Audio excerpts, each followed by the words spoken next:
El Salvador's capital Monday morning. They also want to take more trips, which Republicans have refused.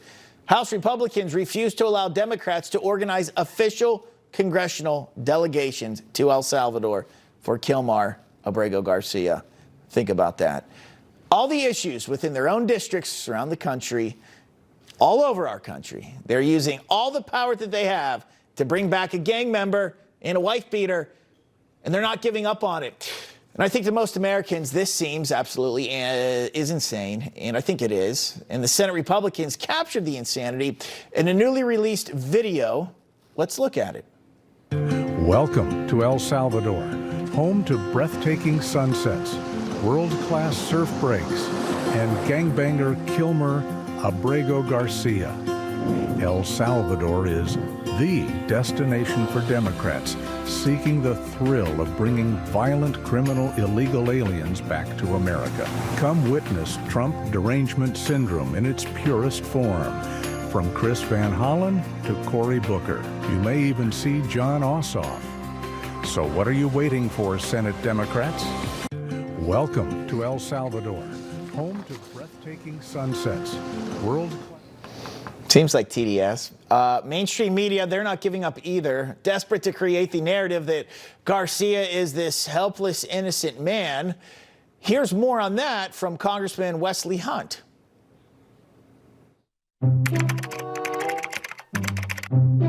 The Maryland man thought to be wrongly deported. Maryland man Kilmar Abrego Garcia. A Maryland man wrongfully deported. A Maryland man who was mistakenly deported. The Maryland man that was detained. The Maryland man mistakenly deported to a prison in El Salvador. They're not even trying to bring back a Maryland man. He's a Maryland man. Maryland man. The Maryland man. Maryland man. Kilmar Abrego Garcia, the Maryland man. The Maryland man. Maryland man. The Maryland man.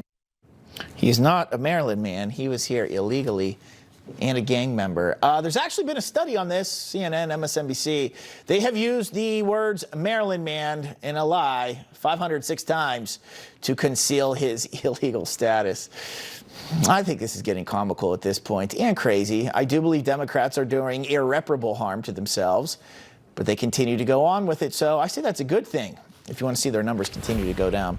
Joining me now, the host of American Radio, Jennifer Kelly, along with retired Air Force Lieutenant Colonel and former senior DHS advisor under Alejandro Mayorkas, Berney Flowers. Good to see you both. Berney, I want to start with you here. I know you disagree with a lot of where the administration or where you served under here. Talk about how you think they're handling Kilmar Garcia. They want congressional delegations to go there.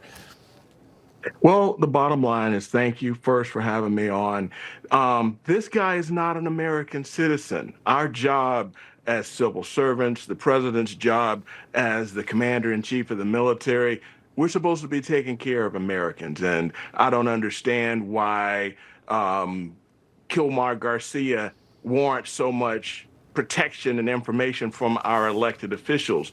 I live in Maryland, and I'm actually embarrassed. My buddies in Texas and North Carolina and South Carolina and all over the country, they're clowning me and our friends because our elected officials don't seem to care about our people. And, you know, people are being killed here. Rachel Moran and the young lady you just mentioned just a few minutes ago, I mean, they were killed by people that were not residents, or better yet, legal citizens of this country. So I find it reprehensible, and I just hope that the American people, specifically the Democratic electorate of Maryland, will see this for what it is.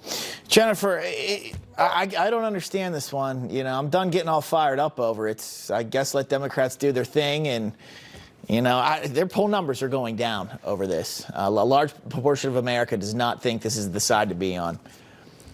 You mean you're not enjoying the latest episode of Love After Lockup, the Democrat Party? This is so crazy. It's just all the feels. It has all the markings of a great love affair, a great love story there.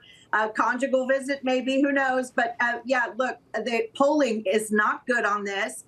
In Trump's first 100 days, you have about 70% of Americans who were polled on this issue of illegal migrants say they want all illegal immigrants deported, not just the criminals, like the Maryland man here. I think that it's Democrats now are not just calling him the Maryland man; they're also calling him a loving husband, even though he beat his wife.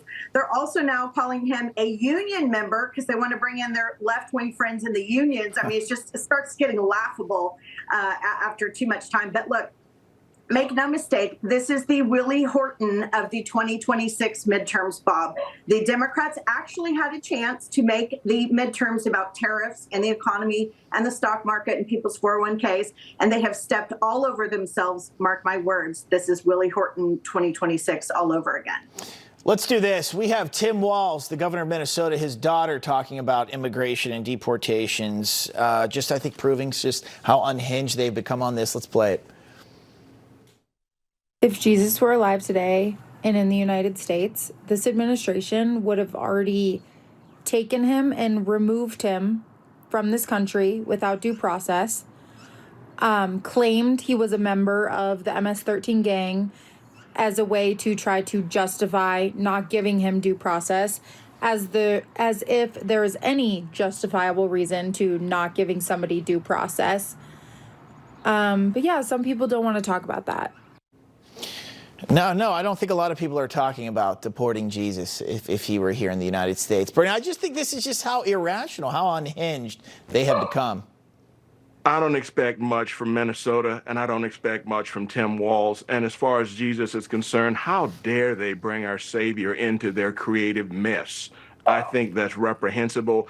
And it just shows who they really are. Let's leave the religion out of this and let's protect American citizens. That's what we're supposed to be doing here, and they should be ashamed of themselves.